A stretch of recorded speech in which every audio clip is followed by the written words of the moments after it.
première étape, réussissent à s'allier, peut-être avec les écologistes, avec le bloc présidentiel, peut-être avec la droite. C'est ça. Ne me faites pas dire ce que je n'ai pas dit. Moi, je ne souhaite rien.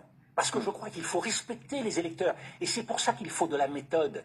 Étape par étape. N'anticipons pas. Le nouveau Front populaire, il a été élu par des électeurs. Il a été choisi. Et on ne trahit pas l'électeur comme ça, avec un esprit de combinaison. Donc, respectons.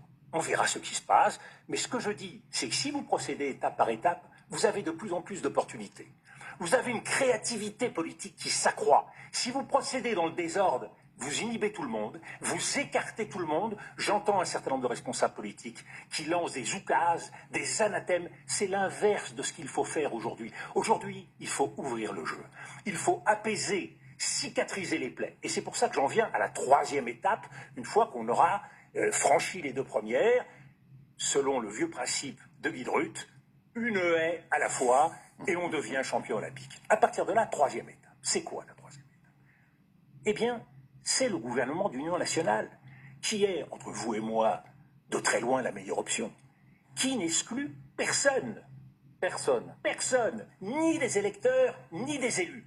Personne. Même le RN, Même le RN. même LFI. Même LFI, qui n'exclut personne. Alors, un certain nombre de ces groupes refuseront, mais pour pouvoir refuser, pour avoir le droit de refuser un gouvernement d'union nationale, parce qu'on a tout pour expliquer aux Français qu'on n'est pas bien. On est dans une situation dramatique. À la fois sur le front social, l'exaspération, la colère, sur le plan économique, sur le plan financier, sur le plan international, nous sommes au summum de la crise.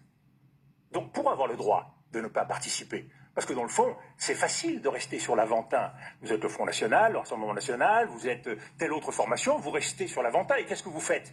Vous faites ce que tout le monde veut faire, et c'est exactement ce qui va se produire dans les prochains jours. Préparez la présidentielle. Voilà. Tout le régime tourne autour de la présidentielle. Et là, il s'agit d'aller vers un régime davantage parlementaire. Donc on est contre nature. Mais pour éviter la crise de régime et pour éviter la crise démocratique, il faut introduire plus de parlementarisme. Donc pour avoir le droit de ne pas participer, il faudra qu'ils soutiennent. Il faudra qu'ils soutiennent ce gouvernement, au moins dans ses efforts pour constituer un budget. Parce que là, c'est une question de dignité et de responsabilité politique. Ça, je pense que c'est le point de départ de tout. Et il faut donc que, à ces choix qui doivent être faits, les uns après les autres, on ajoute un nouvel esprit qui correspond à cette période. Ce nouvel esprit, parce que vous le dites à juste titre, tous les partis veulent retourner à leur petit jeu, préparer les élections, faire en sorte de dominer les autres. Tous ces partis doivent se retrouver sur un esprit. C'est en quelque sorte la charte qui doit diriger tous les partis politiques vis-à-vis des Français. C'est l'intérêt général, la défense de l'intérêt général. Si nous succombons au régime des partis et aux intérêts partisans, eh bien, nous allons vers la catastrophe. Et le président, s'il a une vocation, c'est à rappeler chacun à ses devoirs, à commencer par lui-même. Si cette troisième étape que vous décrivez au terme des deux premières ne marche pas, reste un joker, le gouvernement technique. Mais le gouvernement technique ne peut pas surgir du bon plaisir du chef de l'État qui mettra un de ses anciens collaborateurs à Matignon. Pensez à Jean Castex. Mais par exemple, mais je pense à d'autres. À Matignon, les Français veulent quelqu'un qui puisse tenir tête au président. Quelqu'un qui ne s'en laissera pas compter. Quelqu'un qui apportera au président ce que le président n'a pas pu apporter lui-même au pays depuis 7 ans. Et c'est-à-dire répondre aux aspirations des Français. Il y en a 3 que nous avons tous identifiées. C'est la volonté des électeurs. L'immigration et la sécurité. Oui, il faut qu'il y ait des mesures les plus intelligentes possibles, les moins pulsives possibles. Ne cédons pas aux passions, soyons raisonnables. Ça ne sert à rien de s'en prendre aux pays d'origine, alors même que nous avons besoin des pays d'origine pour une grande politique d'immigration. C'est répondre au déclassement social des Français. Les Français veulent qu'on améliore leur pouvoir d'achat. Les Français veulent des politiques plus actives dans le domaine de la santé, du logement, dans le domaine de l'hôpital.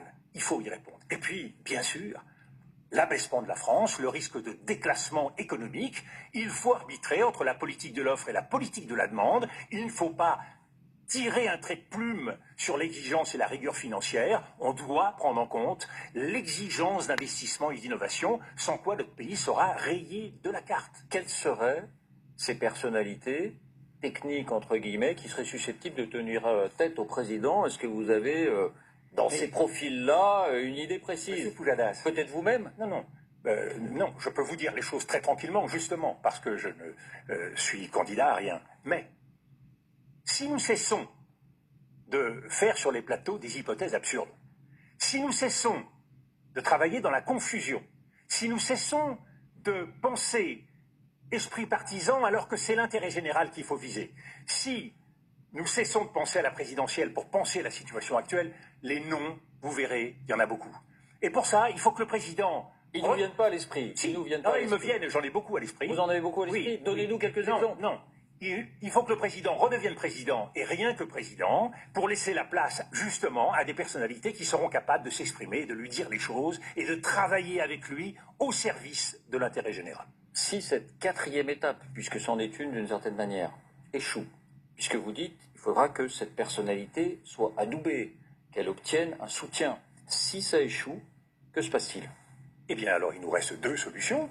Je pense que ces 4 étapes nous permettent assez facilement d'arriver à 1 an. Donc, le président prendra la décision de dissoudre le Parlement. Nous retournerons dans les urnes. Et si nous retrouvons une situation bloquée, alors le président aura mal géré son affaire et il risquera alors de devoir se démettre. Il y a une deuxième leçon qui est importante à l'heure où on lit la lettre du président, où on écoute toutes les analyses. Le deuxième message, c'est que quelqu'un a perdu. Et celui qui a perdu, c'est le président de la République.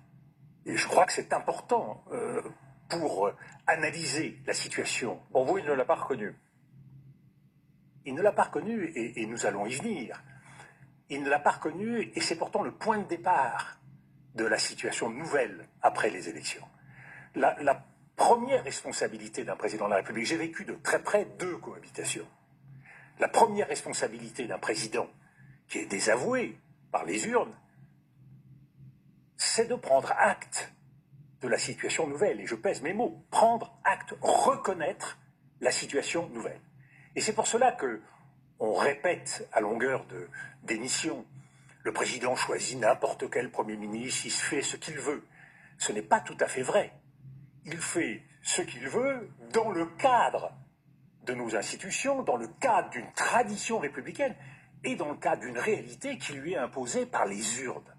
Et donc, ça suppose que le président reconnaisse cet état de fait, et dans cet état de fait, il y a une troisième donnée, au-delà du non au président, au-delà du oui au Front républicain, et cette troisième donnée, c'est que les Français, manifestement, souhaitent une cohabitation. C'est-à-dire qu'ils souhaitent que Jupiter soit écarté et que la relation entre les deux têtes de l'exécutif soit rééquilibrée et que le Parlement retrouve son rôle. Ce qui veut dire que du régime présidentiel, on sait que la 5e est hybride, du régime présidentiel, on passe à un régime davantage parlementaire. Ces leçons, c'est le point de départ. À partir de là... Parce que je détaille ce que vous dites.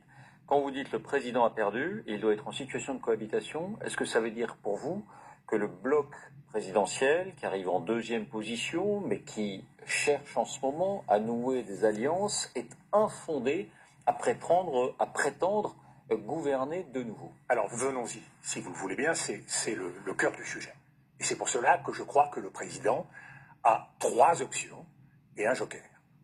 3 options, et il faut prendre les choses dans l'ordre, parce qu'elles se présentent dans un certain ordre, compte tenu de la tradition républicaine, et qu'on ne peut pas mélanger l'entrée, le plat et le dessert, sans créer une gigantesque confusion chez les Français, et à terme, pour le président, comme pour les responsables politiques, une formidable frustration.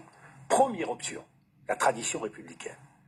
On choisit la force arrivée en tête au soir du scrutin. Ça, c'est la tradition républicaine. Donc le nouveau Front populaire. Oui, on l'aime, on l'aime pas, on voudrait quelque chose d'autre. C'est comme ça. Et l'arbitre, or, plus il met les mains dans l'huile, plus il passe ses nuits à écrire des lettres, non pas aux Français, mais aux partis politiques, plus il s'éloigne de ces positions qui sont notre meilleur atout dans les crises qui s'annoncent, dans les difficultés qui s'annoncent. Il n'aurait pas dû exprimer de préférence. Mais pas du tout. Il doit être l'arbitre d'une procédure qui prend en compte les intérêts généraux du pays, la continuité institutionnelle, et qui prennent en compte la tradition républicaine. Le président doit être au-dessus de ce jeu-là. Jupiter est mort, et Jupiter a été battu dans les urnes. Ça,